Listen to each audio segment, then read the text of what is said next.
Kanan baru saja sampai di India.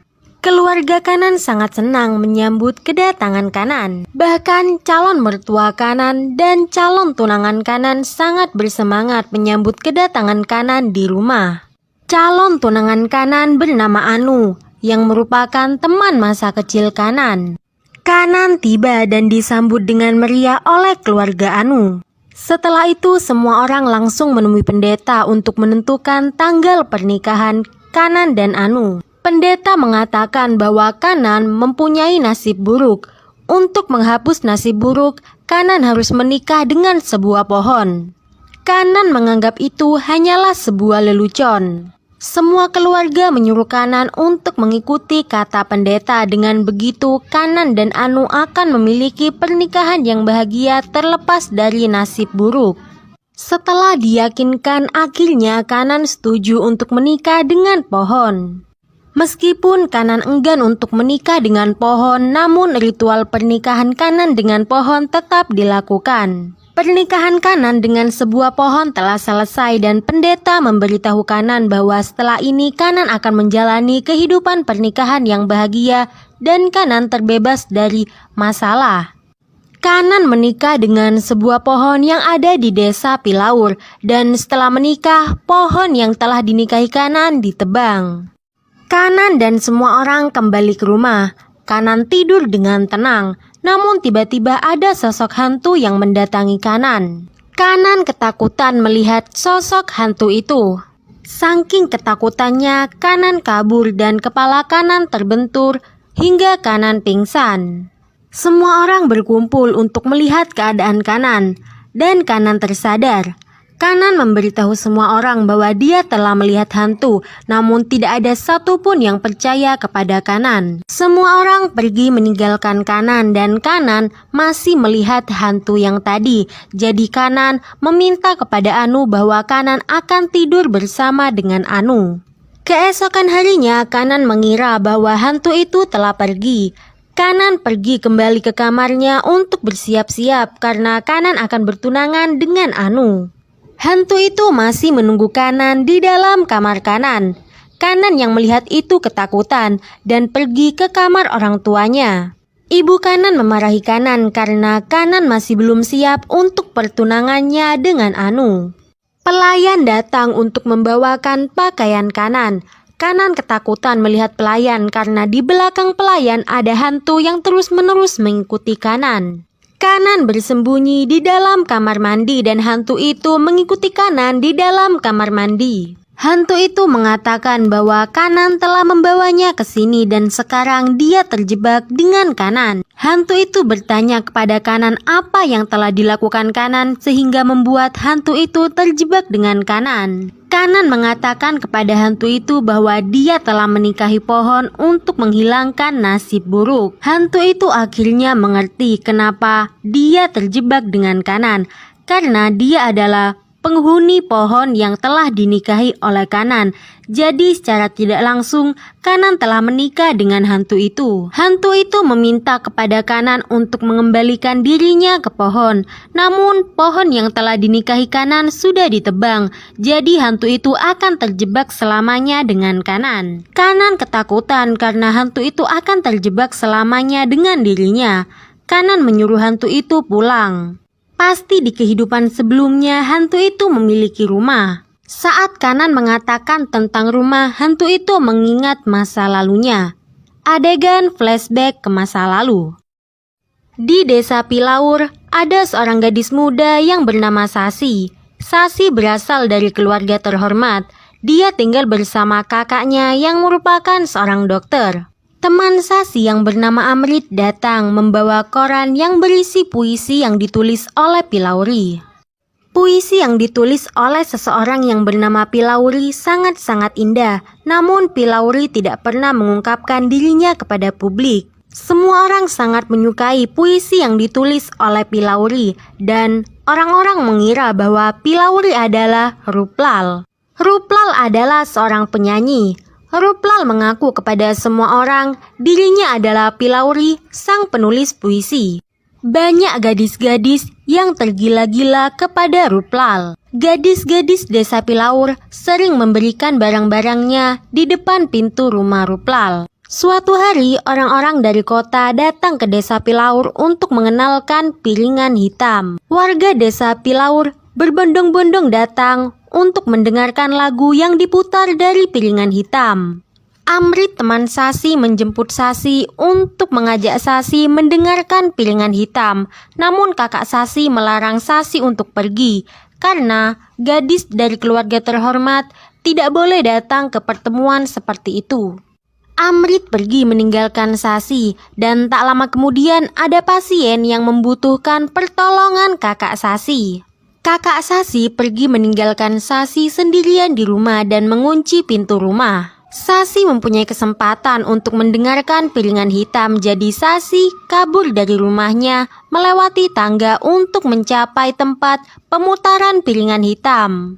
Orang-orang dari kota mulai memainkan piringan hitam, namun mereka terganggu oleh suara gelang kaki Sasi. Sasi memberikan salam kepada semua orang yang ada di sana, lalu Sasi duduk di samping Amrit. Ruplal yang melihat Sasi bertanya kepada temannya siapa wanita itu. Teman Ruplal yang bernama Soma mengatakan kepada Ruplal bahwa Sasi tidaklah cocok dengan Ruplal karena Sasi adalah gadis terhormat.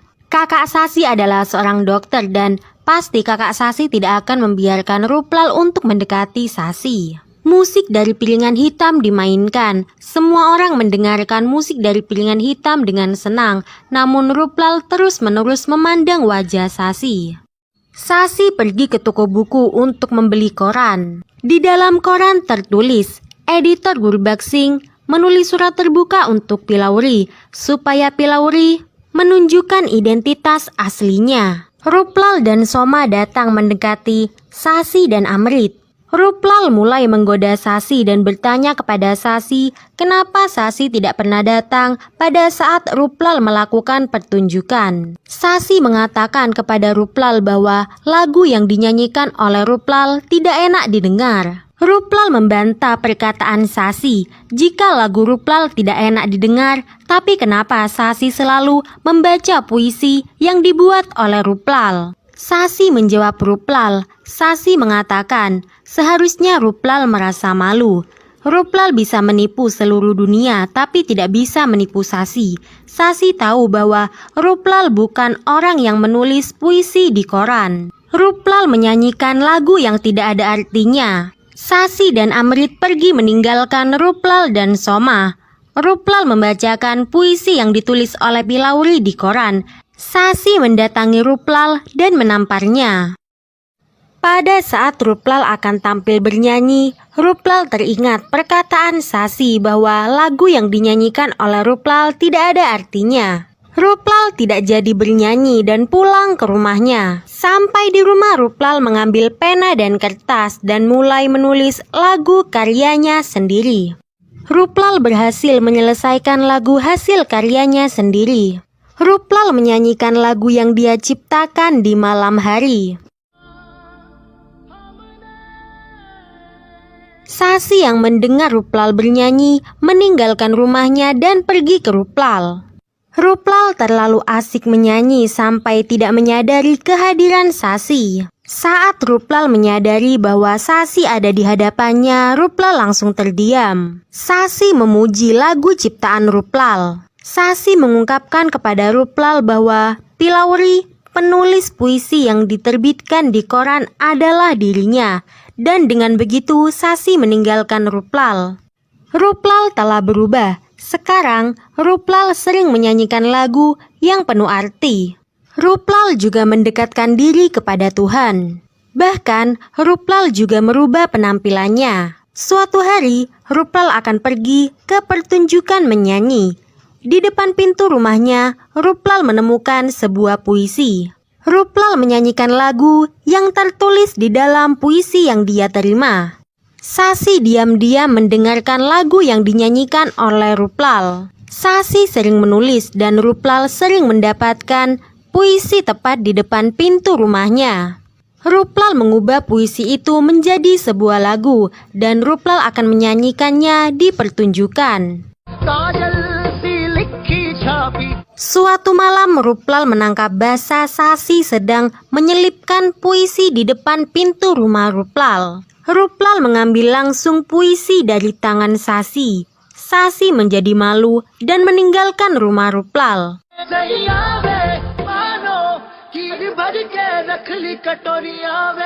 Sejak saat itu, Ruplal selalu mendekati Sasi dan mereka menjadi dekat.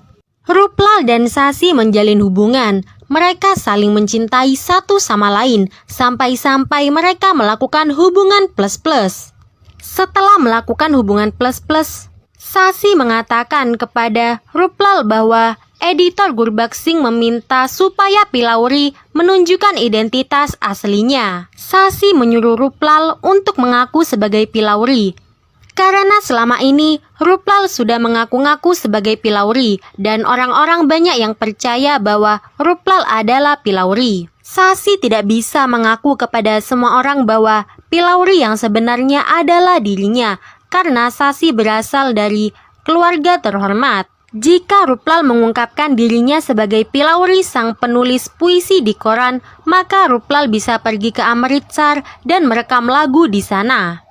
Ruplal tidak mau karena penulis aslinya adalah Sasi, bukan dirinya. Sasi memaksa Ruplal agar setuju. Jika kakak Sasi tahu bahwa Sasi adalah penulis puisi di koran, pasti kakak Sasi akan marah kepada Sasi. Tepat pada saat itu, seseorang mengetuk-ngetuk rumah Ruplal. Ruplal membuka pintu rumahnya dan itu ternyata adalah kakak Sasi. Kakak Sasi menemukan adiknya sedang berada di dalam rumah Ruplal. Kakak Sasi yang marah langsung memukuli Ruplal dan Sasi. Dan setelah itu kakak Sasi langsung menyeret Sasi untuk pulang ke rumahnya. Di dalam rumah kakak Sasi memberitahu Sasi bahwa Ruplal tidak pantas untuk bersanding dengan Sasi karena dia adalah seorang gembel, tukang minum, dan tukang main perempuan. Sedangkan Sasi berasal dari keluarga terhormat. Keesokan harinya Sasi sedang melayani makan untuk kakaknya.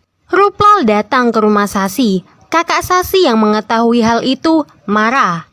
Ruplal mengungkapkan yang sebenarnya kepada kakak Sasi bahwa Pilauri, penulis puisi di koran adalah Sasi. Sasi sangat suka menulis dan sangat berbakat, namun Sasi takut kepada kakaknya karena dia berasal dari keluarga terhormat. Biasanya gadis dari keluarga terhormat tidak melakukan hal seperti itu. Ruplal berpamitan dia akan pergi ke Amritsar disuruh oleh Sasi untuk merekam lagu di sana. Ruplal berjanji dia akan datang pada saat hari Baisakhi dan Ruplal akan menikahi Sasi di hari Baisakhi itu. Ruplal menyuruh kakak Sasi menjaga Sasi sampai dia kembali. Dan dengan begitu Ruplal berangkat ke Amritsar. Sasi dan Ruplal menghabiskan hari-hari mereka dengan memikirkan satu sama lain. Sasi selalu murung dan terlihat sedih. Kakak Sasi yang melihat itu menjadi tidak tega melihat adiknya terus-menerus terlihat sedih. Ruplal mencapai Amritsar dan bertemu dengan Gurbaksing. Ruplal mulai merekam lagu. Ruplal menyanyikan puisi yang ditulis oleh Sasi yang berjudul Sahiba. Oh Sahiba, रटती है जुबां और तेरे बिना सांस भी. Ruplal mendapatkan banyak uang dari rekaman dan dia mengirimkan uang yang dia dapat kepada Sasi. Kakak Sasi terkejut bahwa Ruplal mengirim uang yang sangat banyak kepada mereka. Kakak Sasi berpikir, setelah Ruplal terkenal, Ruplal akan melupakan Sasi. Namun ternyata Ruplal bukan pria yang seperti itu. Ruplal telah benar-benar berubah. Kakak Sasi menyetujui hubungan Ruplal dan Sasi. Pada perayaan Baisakhi, kakak Sasi akan menikahkan Ruplal dengan Sasi. Persiapan pernikahan Ruplal dan Sasi dimulai. Adegan kembali ke masa sekarang. Anu merasa ada sesuatu yang aneh kepada Kanan dan Anu mencurigai bahwa Kanan berselingkuh. Pada saat pesta pertunangan, Kanan menjauh dari kerumunan dan terlihat berbicara dengan seseorang. Padahal sebenarnya Kanan sedang berbicara dengan hantu Sasi. Anu marah kepada Kanan dan memutuskan pertunangan. Keluarga Anu dan keluarga Kanan yang mengetahui bahwa Anu dan Kanan sedang bertengkar menyatukan mereka supaya mereka berdua menyelesaikan masalah. Keluarga mereka mengatakan masalah seringkali muncul sebelum pernikahan. Keluarga Anu dan keluarga Kanan memaksa Anu dan Kanan untuk berbaikan. Akhirnya mereka berdua berbaikan. Namun Anu belum yakin apakah Kanan masih mencintainya atau tidak. Meskipun Anu dan Kanan sudah berbaikan, tapi Anu selalu menjauhi Kanan. Hantu Sasi menasihati Kanan untuk mengambil keputusan yang tepat. Pada saat hari pernikahan Kanan dan Anu, Kanan berusaha untuk menemui Anu sebelum ritual pernikahan, namun Anu tidak mau menemui Kanan. Hantu Sasi masuk ke dalam kamar Anu. Hantu Sasi mengagumi kecantikan Anu dan akan memakaikan dupata di atas kepala Anu, namun Anu terkejut dan ketakutan. Hantu Sasi menampakkan dirinya di depan Anu sehingga membuat Anu pingsan. Kanan yang mendengar suara ketakutan Anu segera mendobrak pintu dan menemukan Anu pingsan. Kanan memanggil-manggil nama Anu untuk membuat Anu sadar. Anu tersadar, namun Anu masih ketakutan karena Anu melihat sosok hantu Sasi.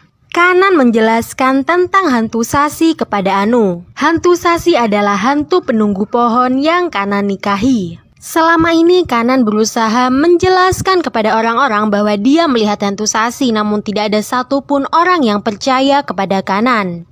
Kanan juga tidak berselingkuh, melainkan Kanan sering berbicara dengan hantu Sasi. Kanan mengatakan kepada Anu bahwa hantu Sasi adalah orang baik. Hantu Sasi tidak akan menyakiti Anu. Anu bertanya kepada hantu Sasi apakah hantu Sasi punya urusan yang belum selesai di kehidupan sebelumnya. Dengan begitu, mungkin hantu Sasi bisa meninggalkan Kanan. Hantu Sasi menjawab, mungkin memang dia mempunyai urusan yang belum selesai. Hantu Sasi menceritakan lagi kisah masa lalunya. Adegan flashback ke masa lalu. Semua orang datang ke rumah Sasi untuk perayaan pernikahan Sasi dan Ruplal. Sasi sangat bahagia menjalani satu persatu ritual sebelum pernikahan. Kakak Sasi ikut senang melihat adiknya bahagia.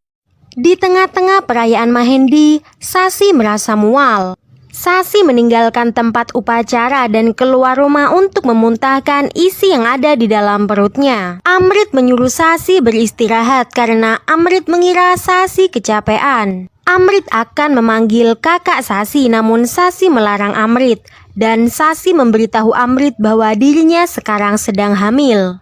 Amrit tidak menyangka bahwa Sasi sudah melakukan hubungan seperti itu dengan Ruplal. Namun Amrit senang karena sebentar lagi dirinya akan menjadi seorang bibi. Amrit mendandani Sasi karena sebentar lagi pernikahan Sasi dan Ruplal akan dilaksanakan. Dari pagi sampai malam Sasi menunggu kedatangan Ruplal untuk melangsungkan upacara pernikahan. Namun Ruplal tidak datang-datang. Dan dengan berat hati kakak Sasi mengatakan bahwa Ruplal belum pulang dari Amritsar. Upacara pernikahan Sasi dibatalkan. Semua orang pulang dan Sasi sangat sedih. Sasi yang sedih pergi berlari ke sebuah tempat. Sasi sampai di bawah pohon. Dan pada akhirnya, Sasi yang kecewa terhadap Ruplal melakukan bunuh diri.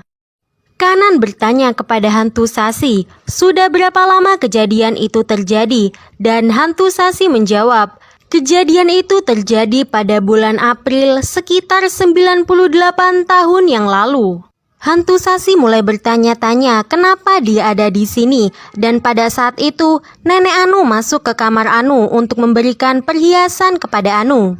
Nenek Anu menyanyikan lagu Saheba yang merupakan puisi yang ditulis oleh Sasi. Sasi bertanya kepada Kanan bagaimana Nenek Anu bisa mengerti lagu itu. Dan Kanan bertanya kepada Nenek Anu bagaimana Nenek Anu bisa mengerti lagu itu. Nenek Anu menjawab bahwa lagu itu adalah salah satu lagu yang berasal dari piringan hitam yang dia punya. Nenek Anu menunjukkan koleksi piringan hitam kepada Kanan. Salah satunya adalah piringan hitam dengan lagu Saheba. Di piringan hitam tertulis nama Pilauri tahun 1919. Nenek Anu memberitahu, pada tahun 1919 terjadi kejadian yang sangat buruk. Kejadian buruk itu terjadi di Amritsar pada saat Hari Baisakhi. Sesuatu terlintas di pikiran Kanan, Amritsar, Baisakhi, dan tahun 1919. Pendeta menyuruh kedua pengantin untuk datang karena sudah waktunya untuk melakukan ritual pernikahan. Kanan dan Anu keluar dari kamar, namun bukan untuk melakukan ritual pernikahan. Mereka berdua pergi ke suatu tempat bersama dengan hantu Sasi. Saat di jalan, Kanan menyuruh Anu untuk mencari tahu apa yang sebenarnya terjadi pada Hari Baisakhi tahun 1919. Anu mencari tahu kejadian apa yang terjadi di ponselnya. Adegan kembali flashback ke masa lalu. Saat itu Hari Baisakhi, Ruplal bersiap-siap pulang untuk menikah dengan Sasi. Gurbaksing mengajak Ruplal ke sebuah pertemuan. Gurbaksing memperkenalkan Ruplal kepada semua orang yang ada di sana bahwa Ruplal adalah penyanyi. Tiba-tiba saja ada para penjajah yang mulai menembaki semua orang yang ada di sana. Banyak korban berjatuhan dan salah satunya yang jadi korban adalah Ruplal. Ruplal tertembak dan meninggal dunia. Adegan kembali ke masa sekarang. Kanan membawa Anu dan hantu Sasi ke tempat para korban penyerangan dimakamkan untuk mencari Ruplal. Di tempat itu banyak arwah-arwah lain dan hantu Sasi mencari satu persatu di antara kerumunan. Namun hantu Sasi tidak menemukan arwah Ruplal. Hantu Sasi akan meninggalkan tempat itu dengan putus asa. Namun pada saat itu seseorang berbicara. Orang itu mengucapkan puisi yang telah ditulis oleh Sasi, dan orang itu tidak lain adalah arwah dari Ruplal. Sasi kembali bertemu dengan Ruplal. Sasi dan Ruplal terharu dengan pertemuan mereka, dan Sasi memberitahu Ruplal bahwa dia sedang hamil. Meskipun menjadi arwah, mereka tetap kembali bersatu. Ruplal dan Sasi berterima kasih kepada Kanan dan Anu. Sasi berpesan kepada Kanan untuk selalu menjaga Anu. Kemudian arwah Sasi dan arwah Ruplal meninggalkan dunia dengan tenang. Film ini dimulai di kota Mumbai pada tahun 2006. Dalam sebuah aula, terlihat sebuah pertunjukan musik klasik India. Di sana, seorang pria tua nampak menikmati musik yang dibawakannya.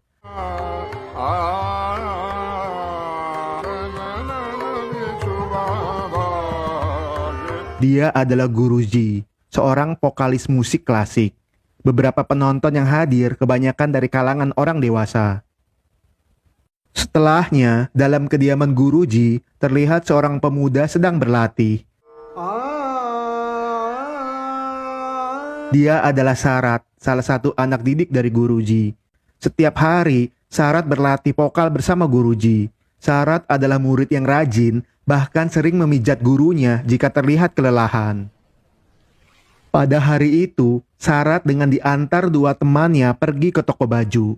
Mereka adalah Seha dan Tejas, yang sama-sama anak didik dari Guruji. Sarat membeli piyama baru karena akan mengikuti perlombaan musik klasik di kotanya 2 hari lagi. Malamnya, Sarat yang tinggal di rumah neneknya melakukan persiapan agar tidak gugup dan melatih vokalnya.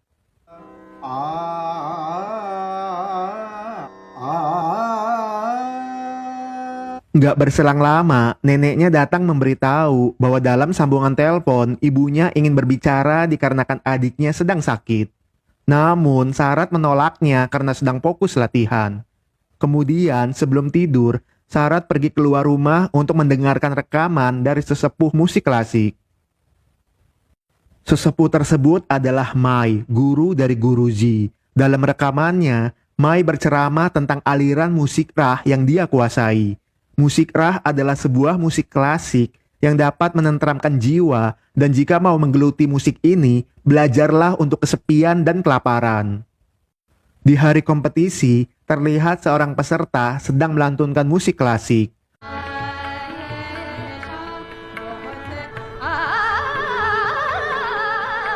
Sedangkan Sarat sedang menunggu giliran untuk dipanggil. Pada saat itu, Tejas memberitahu bahwa para pesertanya bukan kaleng-kaleng. Mereka sudah sering memenangkan kompetisi di kota lain. Tanpa sadar, Tejas telah membuat Sarat down. Karena Sarat baru pertama kali ikut kompetisi. Sebelum tampil, Sarat mengecek alat musik pengiringnya agar sesuai dengan keinginannya. Setelah semua siap, barulah Sarat menunjukkan vokalnya.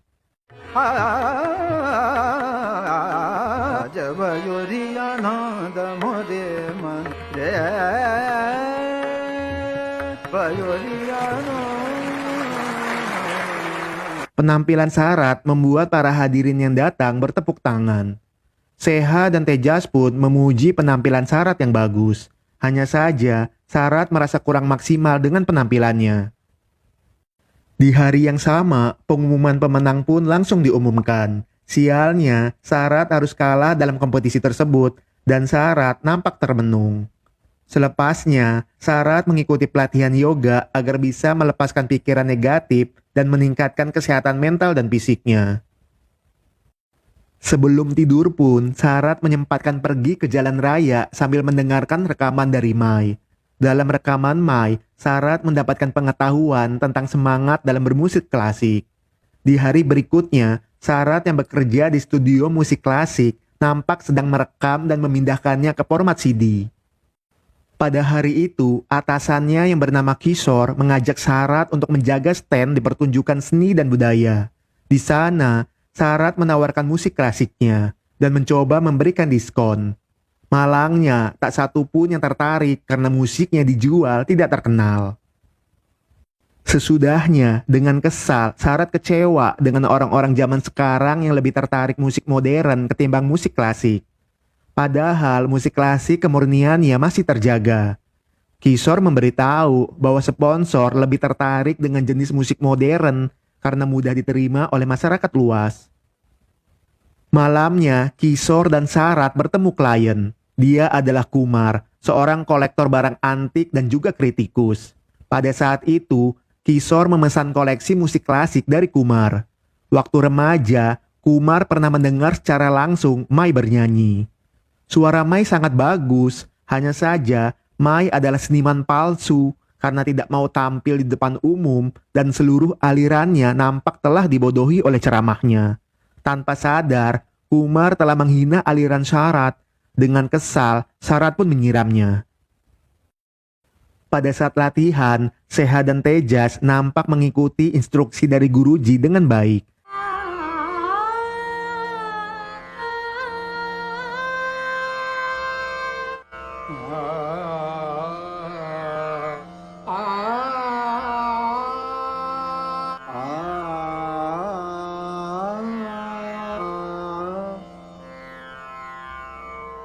Sedangkan Sarat tidak bisa mengikutinya dengan baik.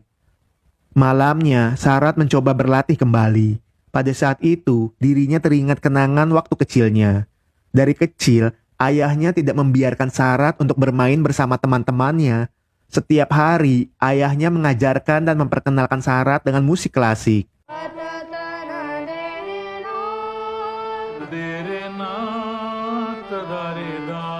Terkadang ibunya kesal dengan suaminya karena berambisi kepada Sarat. Ayah Sarat yang bernama Mukun adalah penyanyi klasik yang telah diakui di kotanya. Dirinya pun mendapatkan kesempatan untuk memperkenalkannya di acara TV. Dalam wawancaranya, Mukun telah membuat buku tentang sejarah musik klasik. Gurunya yang bernama Mai telah menciptakan musik tentang kemurnian ilahi, di mana musik tersebut tidak akan bisa didapatkan dimanapun. Malamnya, Seha yang datang ke tempat kerja Sarat ingin mendengar ceramah rekaman dari guru Mai karena ayah Sarat pasti memilikinya. Dengan berbohong, Sarat mengaku tidak memilikinya. Entah apa yang merasuki Sarat, dengan berani memegang tangan Seha. Sialnya, Seha merasa keberatan dan pergi. Dengan cepat, Sarat pun meminta maaf. Untuk menghindari pikiran negatif, Sarat mengikuti pelatihan yoga kembali. Di hari berikutnya, neneknya menginginkan Sarat mencari pekerjaan yang benar karena pekerjaan yang sekarang hanya bergaji kurang dari UMK. Neneknya membandingkan Sarat dengan Seha dan Tejas karena mereka bisa berhasil mendapatkan pekerjaan yang layak. Mendengar hal itu, Sarat pun kesal karena dirinya sudah nyaman bekerja dengan Kishore dan untuk saat ini mengejar musik klasik adalah fokusnya. Di pesta ulang tahun kliennya, Guruji dan timnya mendapatkan kepercayaan untuk mengisi acara.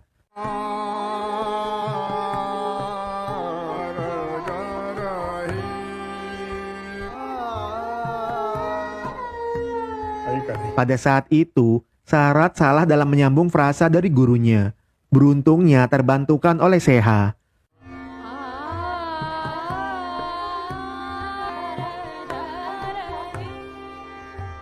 Selepasnya, Guruji yang kecapean merasakan sakit di punggung dan sering batuk ketika malam. Dokter pun memberikan resep obat dan menyuruhnya untuk berolahraga. Melihat Guruji tidak bisa membayarnya, dengan cepat Sarat membayar biayanya. Sesudahnya, Sarat terlihat marah dengan dirinya sendiri karena tidak tampil maksimal pada acara ulang tahun tersebut. Guruji memberi saran bahwa dirinya hingga usia 40 tahun hanya fokus pada latihan, sedangkan Sarat yang masih 24 tahun masih banyak waktu untuk memperbaikinya. Malamnya, Sarat berlatih kembali karena akan tampil pada acara Hari Guru. Pada saat itu, Sarat teringat kenangan masa kecilnya. Dalam sebuah kereta, Sarat mampu menjawab pertanyaan tentang musik klasik yang diberikan oleh teman ayahnya. Mereka pergi keluar kota hanya untuk melihat konser klasik dari kota sebelah.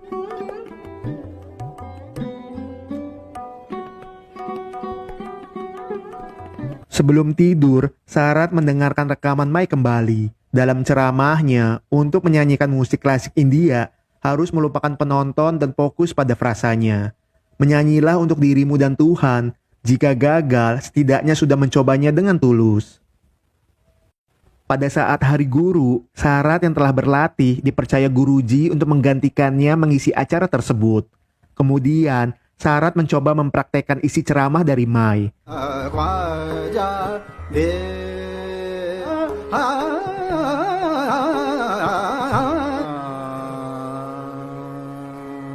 Alhasil, Sarat mampu menyanyikan frasa dengan baik. Penonton yang menyaksikan pun terlihat senang. Sejak saat itu, Sarat mampu mengatasi kesulitannya dalam bernyanyi. 10 tahun kemudian, Sarat melakukan sesi foto untuk diposting ke blog pribadinya. Setelahnya, dirinya menunjukkan kepada seorang sponsor untuk diajak kerjasama dan mengundang sponsornya untuk datang ke acaranya. Hanya saja, sponsor belum bisa memastikan kerjasama, namun akan datang ke acara Sarat. Sekarang, Sarat mengajar di sebuah lembaga sekolah musik swasta.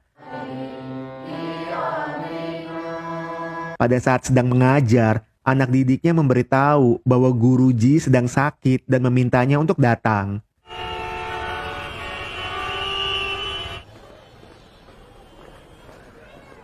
Sarat yang datang pun kesal karena anak didiknya tidak memijit sendi yang sakit, melainkan hanya memberi obat saja dan menyuruhnya untuk pergi.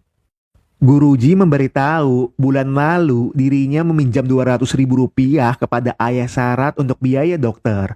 Mendengar hal itu, Sarat menegaskan untuk tidak meminjam kepadanya lagi karena ayahnya sangat licik. Ayah Sarat selalu meminta Guruji tampil ke acara kenalannya tanpa membayar.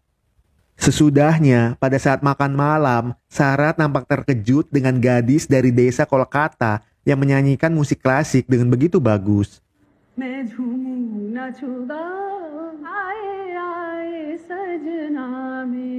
Gadis itu bernama Saswati dan berhasil lolos audisi India Mencari Bakat. Di acara Sarat, terlihat beberapa orang dewasa dan sponsor datang untuk menyaksikan konsernya.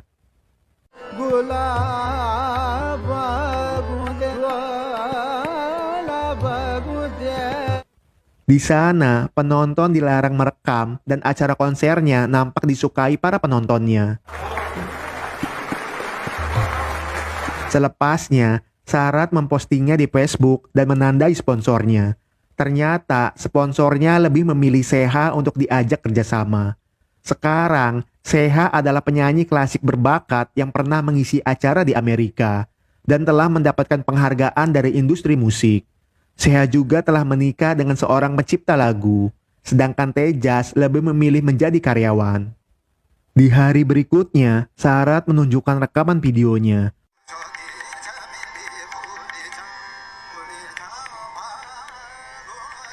Pada rekamannya, Sarat telah menciptakan frasa baru. Guruji memberitahu bahwa frasa barunya terdengar hambar dan musiknya pun tidak berjiwa.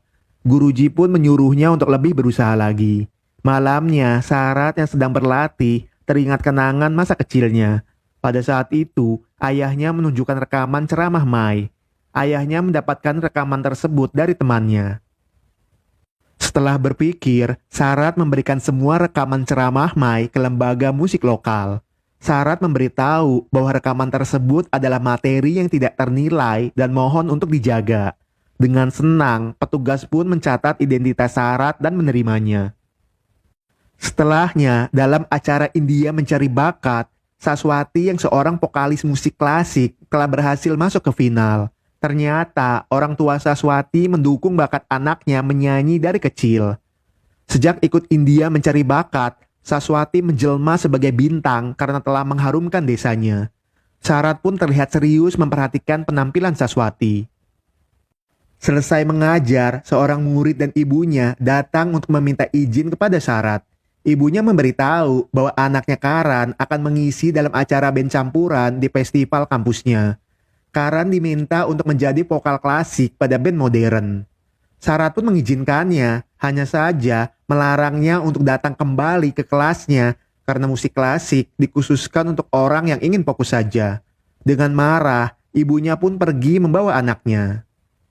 Esoknya, ketika Sarat sedang berolahraga, ibunya menelpon. Ibunya yang khawatir berniat menjodohkan Sarat karena Sarat sudah berusia 36 tahun. Sarat yang mendengar akhirnya bersedia mengikuti permintaan ibunya. Malamnya, di hari peringatan kematian Mai yang ke-35, Guruji dan timnya mengisi acara tersebut. Pada saat itu, Guruji terlihat kurang sehat. Di lain sisi, Saswati yang dahulu menyanyikan musik klasik, kini telah mengubah genrenya menjadi pop rock.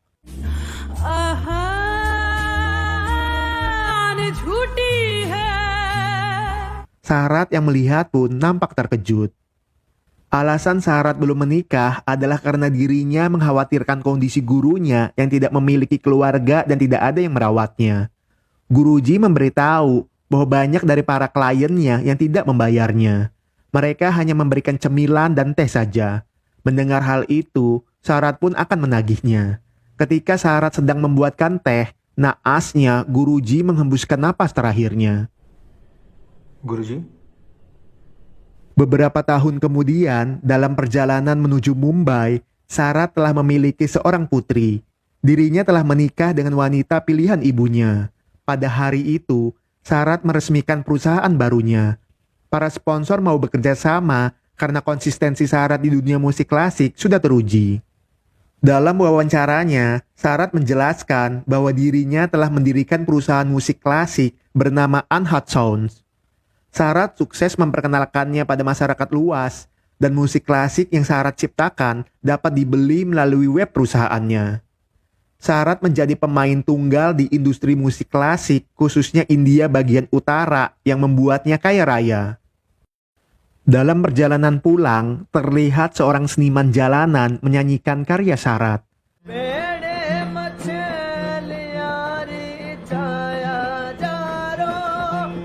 Sarat yang mendengar terlihat senang karena karyanya dapat dikenal oleh berbagai kalangan.